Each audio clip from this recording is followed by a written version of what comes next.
দুই ৰাকাত সিহঁতে উঠি পঢ়ি ল'বলৈ।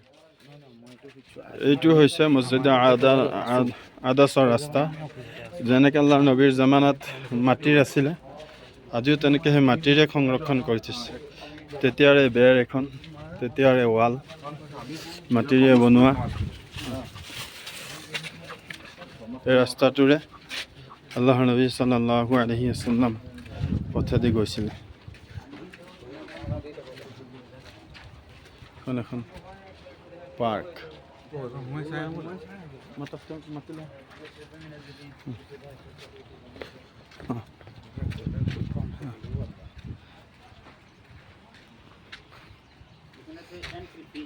হ্যাঁ এন্ট্ৰি ফিস আছে আসেন মানুষ নাই যদি সেইফালৰ পৰা এন্ট্ৰি ফিজ নেকি?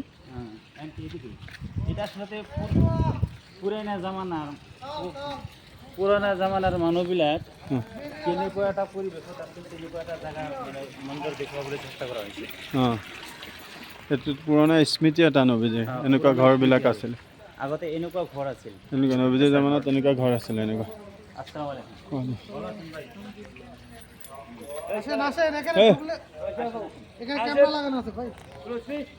হয় মুজামিল ভাই, গুচি আহা। ক্যামেরা লাগা আছে লোকজন নাই তো এজন্য গেট বন্ধ করে খুলে গল্প করতে। ও আচ্ছা আচ্ছা, এর কি এন্ট্রি ফিস আছে কত করে? 1 রিয়াল। আচ্ছা চলো এক এক রিয়াল দিয়ে আরো ভালো করে দিকে আসো। কি ভিতরে 4 জন না? হ্যাঁ এই 4 জনে 4 রিয়াল নিয়ে নেন, সমস্যা বাগান ভালোভাবে দেখতে পাবো। হ্যাঁ মুশকিল নেই, আগে মুশকিল حبيبي اطلع فوق شوف ما في مشكله। आराम से आई सीधा कर लेगा, ये 3-4 রিয়াল নিয়ে আবার না দিকে যাও। এটা পানি খাবো নয় এখন আরামসে দেখুন। সিঙ্গল সিঙ্গল মারিলা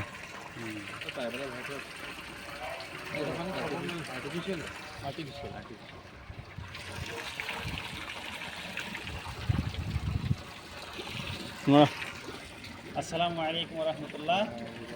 আমার লগত উপস্থিত আছে তিতাবৰ সমষ্টিৰ মানুহ।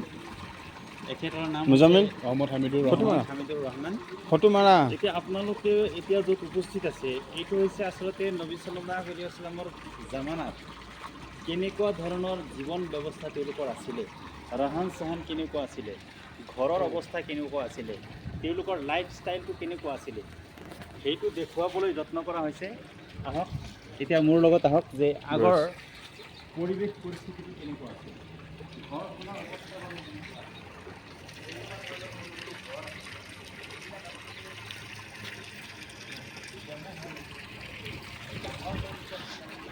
এয়া চাওক নবীজীৰ জীৱনৰ কিছু স্মৃতি যেনেকুৱা আছিলে, যদিও তেনেকুৱা তেতিয়াৰ নহয়, নবীজীৰ জামানাৰ যেনেকুৱা আছিলে, ঘৰ এনেকুৱা মাটিৰ বেৰৰ আছিলে।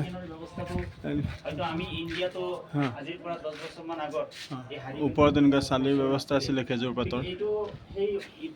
মানে 1400 বছৰ আগত তেওঁলোকে এনেকুৱাই জীৱন ব্যৱস্থা কৰিছিলে। এইবিলাক চাওক, এইবিলাক কিছুমান শিল ব্যৱহাৰ কৰিছে, আকৌ কাঠ ব্যৱহাৰ কৰিছে। অৰ্থাৎ পুৰণি যিটো ইতিহাস, সেই ইতিহাসত যেনেকুৱা ধৰণৰ ঘৰ বা ঘৰৰ নক্সা আছিলে সেইবিলাকৰে এটা মানে ডেমো দিয়াৰ কাৰণে চেষ্টা কৰিছে। আমাৰ লাইফ ষ্টাইল আৰু তেওঁলোকৰ লাইফ ষ্টাইলটো কেনেকুৱা আছিল আপোনালোকে চাব পাৰে। এনেকুৱা সৰু সৰু ঘৰ আছিল। ঘৰখনত কিন্তু এটা ঠাণ্ডা পৰিৱেশ, বাহিৰত অলপ গৰম কিন্তু ইয়াতে ঠাণ্ডা। মানে এইবিলাক যিবিলাক ব্যৱহাৰ কৰিছে এইবিলাক আচলতে মাটি হয়, আমাৰ নিচিনাই চিমেণ্ট তেওঁলোকে ব্যৱহাৰ কৰা নাই। এইটো হৈছে আপোনাৰ পুৰণিকলীয়া যিবিলাক ঘৰ। ইয়াৰ দ্বাৰা আমি অলপ ইব্ৰত হাচিল কৰিব পাৰোঁ যে চহাবাসকলৰ ওপৰত আল্লাহ তাআলা সন্তুষ্ট হৈছে আৰু তেওঁলোকৰ লাইফ ষ্টাইল লৈ আল্লাহ সন্তুষ্ট। তেওঁলোকৰ জীৱন ধৰণৰ যিটো প্ৰচলন, তেওঁলোকৰ জীৱন যিটো ব্যৱস্থা আছিল সেই ব্যৱস্থাটো আল্লাহৰ ওচৰত পচন্দনীয় আছিল। এইটো খেজুৰৰ দাম, এইটো খেজুৰৰ পাতেৰে বনোৱা বেগ আৰু এইবিলাক মটকা, এইবিলাক পানীৰ